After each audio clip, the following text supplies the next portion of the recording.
Class 7 এর দ্বিতীয় অধ্যায় দেখো আজকে আমরা জানছি সেটা আজকে পড়বো আমরা আলো। তাহলে আলো অধ্যায় দেখো খুব সোজা, তোমাদের ক্লাস 7 এ শুরু হচ্ছে এই আলো অধ্যায়। ক্লাস 7 8 প্রত্যেকটা পরপর আসে। তো আমি দেখো ক্লাস 7 এর প্রত্যেকটা ভিডিও তোমাদের একটা ডেসক্রিপশনে লিংক আছে, সেই প্লেলিস্টটাতে আছে, তোমরা সেটা দেখে নাও। তাহলে বলছি আলো কি হয় দেখো। তাহলে আশা করছি তোমরা জানো যে আলো মানে কি। দেখো আলো এক প্রকারের শক্তি, হ্যাঁ এটা বলা হয়। এটা আমি বোঝাচ্ছি কিভাবে আলো এক প্রকারের শক্তি।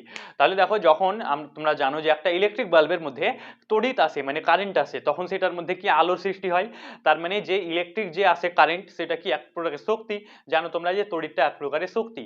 এবার যখন সেই শক্তিটা আমাদের ইলেকট্রিক বাল্বে আসে, তখন জানো সেটার মধ্যে ফিলামেন্ট থাকে। দিয়ে সেই যে ফিলামেন্ট আছে, সেটা ফিলামেন্টের মধ্যে দেখো গরম হয় ফিলামেন্টটা, দিয়ে সেটার মধ্যে আলোক রশ্মি মানে ফিলামেন্টটা জ্বলতে পুড়তে শুরু করে, তার প্রভাবে আলোক রশ্মি তৈরি হয়। তাহলে আমরা দেখলাম যে যে ফিলামেন্টটার মধ্যে যে গরমটা হলো, তার মানে সেটার মধ্যে কি দেখো আলোর রশ্মি তৈরি হলো। তাহলে এই যে আলোটা তৈরি হলো, তাহলে এখান থেকে আমরা বুঝতে পারবো যে প্রথমে যে তড়িৎটা ছিল সেটা শক্তি ছিল। আবার আমরা জানি যে শক্তিকে ধ্বংস করা যায় না। তাহলে এবার যে পরবর্তীকালে যেটা হবে মানে আলোটা যেটা উৎপন্ন হবে, সেটাও কি হয়ে যাবে শক্তি, কারণ প্রথমে তড়িৎ ছিল সেটা শক্তি ছিল। তাহলে যে আলোটা উৎপন্ন হবে সেটা হয়ে যাবে শক্তি। তাহলে বোঝা গেল শক্তি। এবার আলো মানে আমি কি বললাম, আলোটা হয় এক প্রকারের শক্তি। ঠিক আছে, এবার আলো জিনিসটা কি ওটা আমরা লিখাবো, একটু বলছি একটু পরে।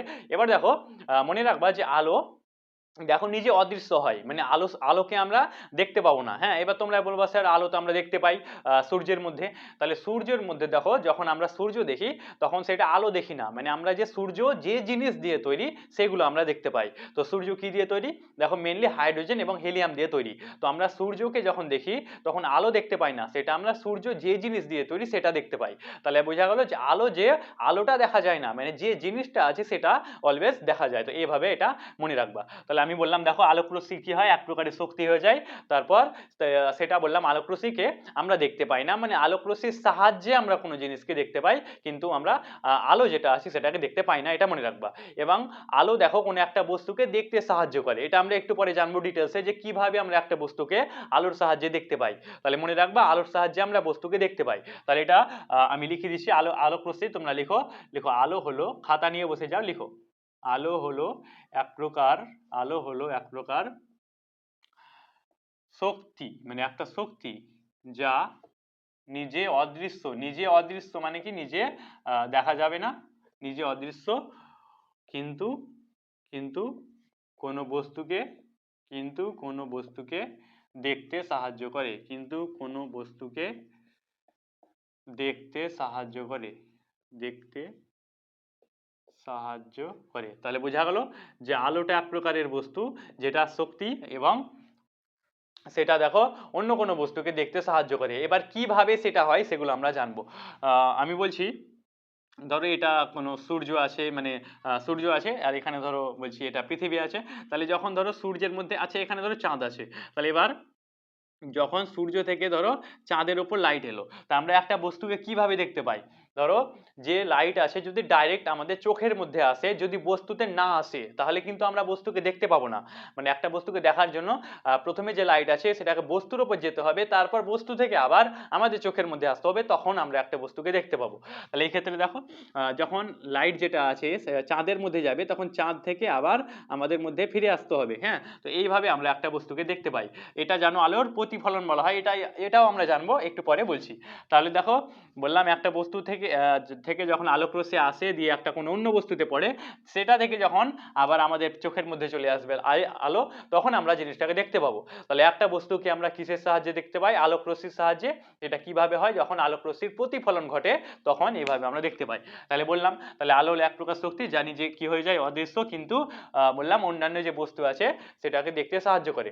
এগুলো দু একটা পয়েন্ট নোট করো। আচ্ছা, নেক্সট দেখো তোমাদের বইয়ে আছে এবার যে মানে একটা আলোক রশ্মি আমরা কোথা থেকে পাই, কিভাবে পাই, সেগুলো সম্পর্কে। ঠিক আছে, তো আমি পড়াচ্ছি দেখো। নেক্সট ওটাই জানবো যে একটা আলোক রশ্মি আমরা দেখো কিভাবে পাই, সেটাকে বলা হয় আলোক উৎস। তোমরা লিখো আলোক উৎস। বলছি সেটা দেখো কিভাবে হয় সেটা আমরা জানবো। তো আলোকউৎস, আলোকউৎস মানে কি দেখো, যখন আমরা কোনো আলোকরশ্মি একটা বস্তু থেকে নির্গত হয়, তাহলে আলোকরশ্মি মানে কি, যে সকল বস্তুর নিজস্ব আলোকরশ্মি আছে, মানে নিজস্ব আলো আছে এবং সেটা দ্বারা আলো নির্গত হয়, সেটাকে বলা হবে আলোকউৎস। বোঝা গেল? তাহলে যার মধ্যে আলোকরশ্মি আছে এবং যেটা থেকে আলো নির্গত হয়ে যাবে সেটাকে বলা হবে আলোক উৎস। যেমন আমি বলছি সূর্য, তাহলে সূর্য জানো তোমরা, সূর্য থেকে আলোকরশ্মি নির্গত হয়, তাহলে সূর্য একটা আলোকরশ্মির উৎস হবে। তারপর ধরো বলছি জোনাকি পোকা আছে, তারপর ধরো ইলেকট্রিক বাল্ব আছে, তো সেগুলোর মধ্যে যখন আলোক রশ্মি আসতে শুরু করবে তখন সেটা হয়ে যাবে আলোক উৎস। তাহলে আলোক উৎস বললাম। আচ্ছা, এবার দেখো যে আলোক উৎস আছে সেটার আবার দুটো ভাগ হয়, তো সেগুলো আমরা জানবো। দেখো আমি বলছি, তারপর একটু পর লিখে দিব। তাহলে প্রথমে বলছি দেখো, আছে বিন্দু উৎস বা বিন্দু আলোক উৎস, আর একটা আছে বিস্তৃত বিস্তৃত আলোক উৎস। তাহলে আলোক উৎস আবার বললাম দেখো দুই প্রকার হতে পারে, একটা বলছি আমি যে দেখো বিন্দু উৎস, আর একটা আছে বিস্তৃত আলোক উৎস। এগুলোর মানে কি দেখো, বিন্দু উৎস মানে ওর নামে লেখা আছে দেখো, যখন আলোক রশ্মি একটা বিন্দুর মতো, মানে একটা বিন্দু থেকে আসবে, ঠিক আছে, ধরো কোনো একটা বড় কিছু আছে আলোক রশ্মি, সেটার মধ্যে ধরো তুমি একটা পেপার দিয়ে সেটাকে ঢেকে দিলা, দিয়ে জাস্ট একটা বিন্দু ফাঁকা আমরা ফুটো করে দিলাম, তাহলে এবার সেটা থেকে যে আলোক রশ্মিটা চলে আসবে সেটা হয়ে যাবে বিন্দু আলোক উৎস। আর বিস্তৃত আলোক উৎস মানে কি, যখন একটা আলোক রশ্মি দেখো চারিধারে ছড়িয়ে যাবে, বিস্তৃত হয়ে যাবে, তাহলে যে আলোক রশ্মিটা থাকবে, যেমন সূর্য আছে, জানো তোমরা যে সূর্য থেকে আলোক রশ্মি চারিধারে ছড়িয়ে যায়, তাহলে সেই যে আলোক উৎস সেটাকে আমরা বলবো দেখো বিস্তৃত আলোক উৎস। তো আলোক উৎস আবার দুই প্রকার বললাম, বিন্দু আলোক উৎস, বিস্তৃত। এগুলো লিখো, আমি লিখে দিচ্ছি। আলোক উৎস প্রথমে বললাম, লিখো, যে সকল বস্তুর নিজস্ব আলো নিজস্ব আলো আছে, অর্থাৎ যা থেকে আলো নির্গত হয়, আলো নির্গত হয়, তাকে আলোক উৎস বলে, তাকে আলোক উৎস বলে। তাহলে বললাম এটা হয়ে গেল আলোক উৎস। দেখো, আচ্ছা, এবার আলোক উৎস তোমরা এভাবে লিখো একটু, যে আলোক উৎস এটা করো তোমরা দুটো ভাগ, হ্যাঁ, আলোক উৎসটা তোমরা দুটো ভাগ করে দাও, একটা এদিকে দেখে দাও আর একটা এদিকে। তো আলোক উৎস দুটো ভাগ, একটা লিখো তোমরা যে বিন্দু আলোক উৎস, আর একটা ভাগ করে লিখে দাও যে বিস্তৃত আলোক। এবার তোমরা আমাদের চ্যানেলটি একটু সাবস্ক্রাইব করে নাও এবং আমাদের ভিডিওটি এদিকে দেখো লাইক আছে, তো একটু লাইক করে দাও, তাতে আমরা আবার ভিডিও বানাবো, তার জন্য আমাদের ভিডিওটি এখনই লাইক এবং সাবস্ক্রাইব করে। আবার কাকে বলে আমি বললাম বিন্দু আলোক উৎস, তো সেটা তোমরা লিখো বিন্দু আলোক উৎস। আচ্ছা, আর বিন্দু আলোক উৎসের যে উদাহরণ আছে, মানে বিন্দু আলোক, জানো তোমরা যখন একটা বিন্দু থেকে আলোক রশ্মি আসবে এমন আমাদের পাওয়া যায় না নর্মালি উদাহরণ, তো একটা ধরো ফুটো থেকে আলোক রশ্মি আসে, আমরা জাস্ট এভাবে মনে রাখবো, সেটা হয়ে যাবে বিন্দু আলোক উৎস।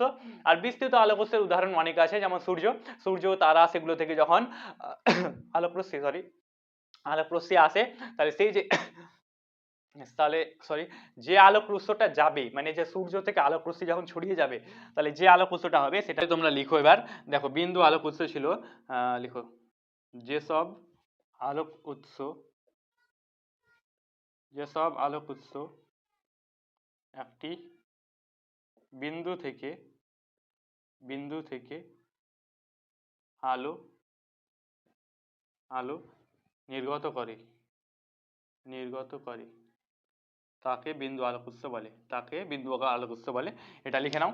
আর বিস্তৃত আলোক উৎস ওটা তোমাদের মেন, তো ওটা আমি বলছি তোমাদের লিখতে হবে। আচ্ছা, যারা ভিডিওটি লাইক করেনি অবশ্যই একটু আমাদের লাইক করে দাও এবং আমাদের চ্যানেলটি সাবস্ক্রাইব করে দাও, হ্যাঁ, কারণ দেখছোই যে আমি সব কিছু পড়াচ্ছি ক্লাস 7 থেকে 10 পর্যন্ত সব কিছু। তো দেখো, লিখো তোমরা। আর একটা বললাম যেটা বিস্তৃত আলোক উৎস, সেটা তোমরা লিখো, বিস্তৃত আলোক উৎস। আচ্ছা, তাহলে এটা কাকে হবে তোমরা লিখো, যে যে সকল আলোক উৎস যে সকল আলোক উৎস যে সকল আলোক উৎস চারিদিকে আলোক রশ্মি আলোক রশ্মি নির্গত করে তাকে বিস্তৃত আলোক উৎস বলে, বিস্তৃত আলোক উৎস বলে। তাহলে বোঝা গেল, যখন আলোক রশ্মির যে মানটা আছে চারিধারে ছড়িয়ে যাবে, তাহলে যে আলোক রশ্মির উৎসটা চলে আসবে সেটা দেখো বিস্তৃত আলোক উৎস। তাহলে এবার যদি বলে যে বিন্দু আলোক উৎস এবং বিস্তৃত আলোক উৎসের মধ্যে কোনটিতে বেশি আলো উৎপন্ন হয়, বুঝতেই পারছো তোমরা যে বিস্তৃতর ক্ষেত্রে যে আলোক রশ্মির যে মানটা আছে বেশি হয়ে যাবে, কারণ সেটা চারিধারে ছড়িয়ে যায়। তাহলে আমরা আলোক উৎস সম্পর্কে এগুলোই জানলাম। নেক্সট এবার আছে আলোক রশ্মির দেখো যে মাধ্যম, মানে কোন মাধ্যমে আলোক রশ্মি কিভাবে যায় সেগুলো সম্পর্কে। মানে একটা আলোক রশ্মি যেমন ধরো কোনো একটা স্বচ্ছ মাধ্যম আছে, তো সেটার মধ্যে কিভাবে যাবে সেগুলো। তাহলে আমরা দেখো আলোর যে এবার মাধ্যম সেগুলো সম্পর্কে জানবো। তাহলে বলছি, প্রথমে দেখো আলোর আমাদের স্বচ্ছ মাধ্যম সম্পর্কে জানবো। তো এটার মানে কি, ধরো আলোক রশ্মি আছে যেটা, সেটা ধরো একটা জিনিসের মধ্যে সোজাভাবে ডাইরেক্টলি চলে যেতে পারছে, তাহলে যেটার মধ্যে আলো খুব সহজেই চলে যায়, যাতায়াত করে, সেটাকে বলা হবে সেটাকে বলা হবে স্বচ্ছ আলোক উৎস। স্বচ্ছ আলোক রশ্মির মানে যে মাধ্যম সেটা। তাহলে স্বচ্ছ মাধ্যম মানে কি, দেখো যখন আলোক রশ্মি খুব সহজেই একটা মাধ্যমের মধ্যে চলে যাবে, যেমন জল, জানো তোমরা যে জলের মাধ্যমে আলোক রশ্মি খুব সহজেই চলে যায়, তাহলে সেটা জলের মধ্যে আলো পাস করতে পারে, তাহলে সেটা হয়ে যাবে স্বচ্ছ মাধ্যম। তাহলে একটা উদাহরণ জল, কাঁচ ধরো আছে, তাহলে কাঁচের মধ্যে ধরো চশমার কাঁচটা আছে, তাহলে যে কাঁচগুলো আছে সেগুলো যখন যাবে আলোক রশ্মি খুব সহজেই চলে যেতে পারবে আলোক রশ্মি, তাহলে সেই যে মাধ্যমটা হয়ে যাবে কি দেখো আলোক উৎস, সরি বললাম স্বচ্ছ মাধ্যম। এবার দেখো যে মাধ্যম মানে কি, যেটার মধ্যে আলোক রশ্মি যায় সেটাই হয়ে যাবে আলোর মাধ্যম। তাহলে মাধ্যম আবার তিন প্রকারের হতে পারে, স্বচ্ছ মাধ্যম, অস্বচ্ছ মাধ্যম আর একটা ঈষৎ স্বচ্ছ মাধ্যম। তো সেগুলো আমরা জানছি এখানে। তো প্রথমে দেখো বললাম ওটাই লিখতে হবে যে স্বচ্ছ, স্বচ্ছ মাধ্যম। তোমরা লিখো, যে মাধ্যমে, যে মাধ্যমে আলোক রশ্মি, আলোক রশ্মি খুব সহজে, যে মাধ্যমে আলোক রশ্মি খুব সহজে যাতায়াত করে, খুব সহজে যাতায়াত করে, তাকে স্বচ্ছ মাধ্যম বলে। তাহলে বোঝা গেল, দেখো যে মাধ্যমে আলোক রশ্মি খুব সহজেই চলে যাবে সেটা হয়ে যাবে স্বচ্ছ। যেমন লিখো তোমরা যে জল মাধ্যম, আর একটা বলেছি বায়ু মাধ্যম। তাহলে জল মাধ্যম, বায়ু মাধ্যম, এই যে বললাম জল বায়ু, এগুলো কি হয়ে যাবে স্বচ্ছ মাধ্যম। নেক্সট তারপরে দেখো আছে অস্বচ্ছ মাধ্যম। তাহলে ধরো আমি বলছি একটা ইট আছে, তাহলে এই যে পাথর আছে বা ইট আছে, তাহলে পাথরের মধ্যে কি সহজে আলো যেতে পারবে, জানো তোমরা যেতে পারবে না, তাহলে এটাই পুরোটাই আলোটা ব্লক হয়ে যাবে, আলোক রশ্মি যেতে পারবে না, তাহলে এই যে মাধ্যমটা হয়ে যাবে সেটাকে বলা হবে অস্বচ্ছ মাধ্যম। তো এবার ওটাই লিখো, অস্বচ্ছ মাধ্যম, অস্বচ্ছ মাধ্যম। তাহলে অস্বচ্ছ মাধ্যম মানে কি, যেটা প্রথমে বললাম দেখো যে মাধ্যমে আলোক রশ্মি খুব সহজে যাতায়াত করে, এখানে লিখবা যে মাধ্যমে আলোক রশ্মি, আলোক রশ্মি যাতায়াত করতে পারে না, যাতায়াত করতে পারে না, পারে না, তাকে কি বলা হবে দেখো অস্বচ্ছ মাধ্যম, অস্বচ্ছ মাধ্যম। তাহলে বোঝা গেল অস্বচ্ছ মাধ্যম মানে আলোক রশ্মি যখন যাতায়াত করতে পারবে না সেই মাধ্যমটা হয়ে যাবে অস্বচ্ছ মাধ্যম। আচ্ছা, যেমন ধরো একটা বলা হয় যে ধরো ঘষা কাঁচ আছে, মানে কাঁচ যেটা আছে সেটাকে যখন ঘর্ষণের ফলে যখন ঘষা কাঁচ বানানো হয়, সেই ক্ষেত্রে যে আলোক রশ্মিটা আছে সেটার মধ্যে আচ্ছা ওটা হবে না, সরি, যেটার মধ্যে যেতে পারে না, তার মানে বললাম যেমন পাথর আছে, তো ওটা লিখো পাথর আছে। তারপর ধরো আমি বলছি কিছু যেমন ধরো ইট আছে, ইট পাথর একই কথা, ঠিক আছে, গাছ আছে, ধরো গাছ, ওগুলো লিখতে পারো। তাহলে এই যে বললাম সব হয়ে গেল কি দেখো অস্বচ্ছ মাধ্যম। আর একটা আছে দেখো, এটা সবচেয়ে তোমাদের দরকারি, ঈষৎ স্বচ্ছ মাধ্যম, ঈষৎ স্বচ্ছ মাধ্যম। তো ঈষৎ স্বচ্ছ মানে কি দেখো স্বচ্ছ মাধ্যমের একটা ভাগ, সেটা ঈষৎ স্বচ্ছ মাধ্যম। তো দেখো যখন আলোক রশ্মি যেতে পারবে কিন্তু মোটামুটি, মানে অত ভালোভাবে যেতেও পারবে না, আবার পুরোটা ব্লকও হবে না, মানে আলোক রশ্মি যখন দেখো সামান্য পরিমাণে যেতে পারবে বা মাঝামাঝি যেতে পারবে, সেই মাধ্যমটা মানে আলোক রশ্মি যখন দেখো মানে স্বচ্ছ মাধ্যমের চেয়ে অতটা যেতে পারবে না, কিন্তু অস্বচ্ছ মাধ্যমের মধ্যে পুরোটা ব্লক হয়ে যাবে না, তাহলে সেই যে মাধ্যমটা মাঝামাঝি সেটা হয়ে যাবে দেখো আমাদের ঈষৎ স্বচ্ছ মাধ্যম। যেমন বলছিলাম ঘষা কাঁচ, তাহলে সেই যে কাঁচ আছে সেটার মধ্যে আলোক রশ্মি যখন পাস করবে, সেটার মধ্যে কম পরিমাণে আলোক রশ্মি পাস করতে পারবে, যাবে কিন্তু কম যাবে, তাহলে এই যে মাধ্যমটা বললাম এটা। তারপর কি ধরো কাগজ আছে, সেটাকে যখন তেলে দেওয়া হয়, তেলে ভিজে যখন কাগজ হয়, তাহলে সেই যে কাগজটা সেটার মধ্যেও আলোক রশ্মি একটু একটু জানো তোমরা যেতে পারে, কম যেতে পারে, তাহলে সেটা হয়ে যাবে একটা ঈষৎ স্বচ্ছ মাধ্যম। তো লিখো এটা আমি বলছি, যে মাধ্যমে, যে মাধ্যমে আলোক রশ্মি যে মাধ্যমে আলোকরশ্মি আংশিকভাবে, আংশিকভাবে মানে পুরোটা নয়, আংশিকভাবে যাতায়াত যাতায়াত করতে পারে, যাতায়াত করে, তাকে ঈষৎ স্বচ্ছ মাধ্যম বলে, তাকে ঈষৎ স্বচ্ছ মাধ্যম বলে। বোঝা গেল? যেমন লিখবা তোমরা, বলছিলাম ঘষা কাঁচ, এটা একটা উদাহরণ হয়ে গেল। তাহলে দেখো স্বচ্ছ মাধ্যমটা যে মধ্যে, যেটার মধ্যে আলোক রশ্মি খুব সহজে যায়, তারপরে অস্বচ্ছ মাধ্যম যেটাতে আলোক রশ্মি যেতে পারে না, এটার মধ্যে মিডিয়াম আলোক রশ্মি যেতে পারে। ঠিক আছে? তাহলে দেখো এই যে মাধ্যম, এগুলো সম্পর্কে বললাম। যদি ডিফারেন্স তোমাদের মধ্যে আসে পরীক্ষায়, তো অবশ্যই তোমরা লিখতে পারবা। দেখো প্রথমে আছে স্বচ্ছ মাধ্যম, সেখানে তোমরা কি ডিফারেন্স লিখবা, যে স্বচ্ছ মাধ্যমের মধ্যে আলোক রশ্মি খুব সহজেই যাতায়াত করতে পারে। তারপর দেখো আছে অস্বচ্ছ মাধ্যম, যেটার মধ্যে তোমরা ডিফারেন্স কি লিখবা, এখানে যাতায়াত করতে পারে না এগুলো। তারপর স্বচ্ছ মাধ্যম আর অস্বচ্ছ মাধ্যমের মধ্যে স্বচ্ছ মাধ্যমের যে মানে ঘনত্ব বা প্রতিসরাঙ্ক সেটা কম হয়, হ্যাঁ, আর যে অস্বচ্ছ মাধ্যমের যে ঘনত্ব বা প্রতিসরাঙ্ক সেটা বেশি হয়। নেক্সট আমরা জানবো আলোর দেখো একটা প্রধান ধর্ম, যেটা তোমাদের খুব দরকারি সেটা সম্পর্কে। তো দেখো যখন আলোক রশ্মি চলাচল করে, যাতায়াত করে, তখন একটা তার প্রধান ধর্ম আছে, যে আলো সর্বদা সরল রেখায় বরাবর চলে, মানে আলোক রশ্মি কোনোদিনও বেঁকিয়ে যেতে পারবে না। এটা আমাদের পৃথিবীর এবং মহাবিশ্বের সবচেয়ে বড় নিয়ম, যে আলোক রশ্মির যে পথ আছে সেটা বেঁকে যেতে পারে, আলোক রশ্মির পথ যেটা আছে সেটা বেঁকে যেতে পারে, কিন্তু আলোক রশ্মি বাঁকাবে না, আলোক রশ্মি সর্বদা সরল রেখা বরাবর চলে। এটা সম্পর্কে ডিটেলসে তোমাদের আছে, হ্যাঁ, এখন ক্লাস 12 পর্যন্ত এগুলো বেসিক, তারপর যখন আরো উপর ক্লাসে দেখবা তোমরা জানতে পারো যে আলোক রশ্মি কোনোদিনও বেঁকায় না, কিন্তু আলোক রশ্মির যে পথ আছে, মানে যে পথে যায় সেটা বেঁকে যায়, দিয়ে এভাবে এগুলো হয়। এক কথায় আলোক রশ্মি সর্বদা সরল রেখা বরাবর চলে। আচ্ছা, এবার এখানে কয়েকটা জিনিস জানতে হবে। ধরো যখন আলোক রশ্মি চলে, তখন আমরা একটা দেখো সেই যে তীর চিহ্ন দিয়ে দেখায়, তো আলো যখন একটা এভাবে চলে সেটাকে আমরা আলোক রশ্মি বলবো, মানে আলো যখন একটা কাল্পনিক পথে চলবে সেটাকে আমরা কি বলবো, আলোক রশ্মি। তো যদি বাই চান্স কোশ্চেন চলে আসে, তার জন্য এটা লিখে নাও, হ্যাঁ। তো আলোক রশ্মি কি আমি বলছি, তোমরা লিখে নাও। লিখো আলোক, আলো, আলো যখন কোনো মাধ্যমে, কোনো মাধ্যমে আলোক যখন কোনো মাধ্যমে যাতায়াত করে, যাতায়াত করে, তখন তার পথকে, পথকে যে কাল্পনিক, যে কাল্পনিক রেখা দ্বারা, যে কাল্পনিক রেখা দ্বারা চিহ্নিত করা হয়, চিহ্নিত করা হয়, তাকে আলোক রশ্মি বলে, তাকে আলোক রশ্মি বলে, তাকে আলোক রশ্মি বলে। তাহলে বোঝা গেল আলোক রশ্মি মানে বললাম যে পথটা আমরা দেখালাম না, এই যে তীর চিহ্ন বরাবর, সেটা হয়ে যাবে আলোক রশ্মি। যেটা বলছিলাম আলোক রশ্মির দেখো প্রধান ধর্ম যে আলো সর্বদা সরল রেখা বরাবর চলে, তার জন্যই এখানে অনেকগুলো ধর্মের সৃষ্টি হয়। যেমন যখন তোমরা জানো একটা বস্তু ধরো আছে, আমি এভাবে বলছি, এখানে ধরো একটা রাস্তা আছে, এবার সামনে ধরো কোনো একটা এখানে বললাম একটা রাস্তা আছে ধরো এভাবে, এবার এটা ধরো মানছি আমরা রাস্তা আছে, এবার ধরো সামনে একটা কোনো বস্তু আছে, তাহলে তোমরা কি যখন এভাবে যাবা তখন কি ধরো এখানে বস্তু আছে, তোমরা এভাবে বেঁকে এখানে এভাবে চলে গেলা, কিন্তু আলোক রশ্মি এটা কোনোদিনও এভাবে যেতে পারে না।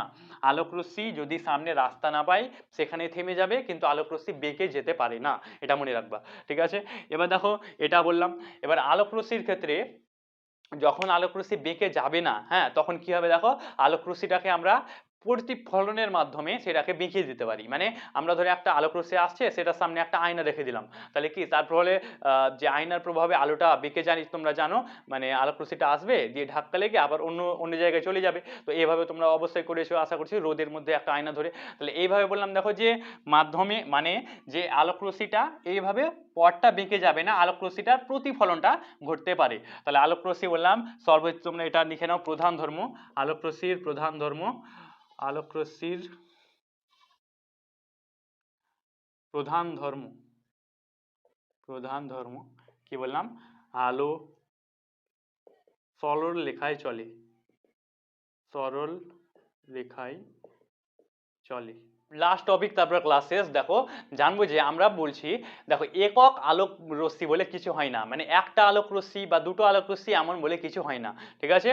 তো মানে আলোক রশ্মি সর্বদা অসংখ্য যায়, মানে একটা ধরো বাল্ব আছে, সেটা থেকে যখন ইলেকট্রিক বাল্ব থেকে যখন আলোক রশ্মি আসবে সেটা অনেক পরিমাণে বেশি পরিমাণে আসবে, ঠিক আছে? তো একক আলোক বলে কোনো অবস্থান এমন কিছু হয় না, সেগুলোকে একসঙ্গে আলোক রশ্মি গুচ্ছ বলা হয়। তো এটা লাস্ট লিখে নাও, তারপর ক্লাস শেষ হয়ে যাবে। লিখো তোমরা যে আলোক রশ্মি গুচ্ছ, সেটা কি? লিখো আলোক রশ্মি, আলোক রশ্মি যখন একসঙ্গে যাতায়াত করে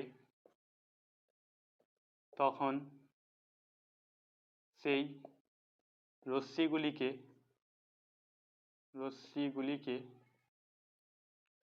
একসঙ্গে আলোক রশ্মি গুচ্ছ বলে, আলোক রশ্মি গুচ্ছ বলে।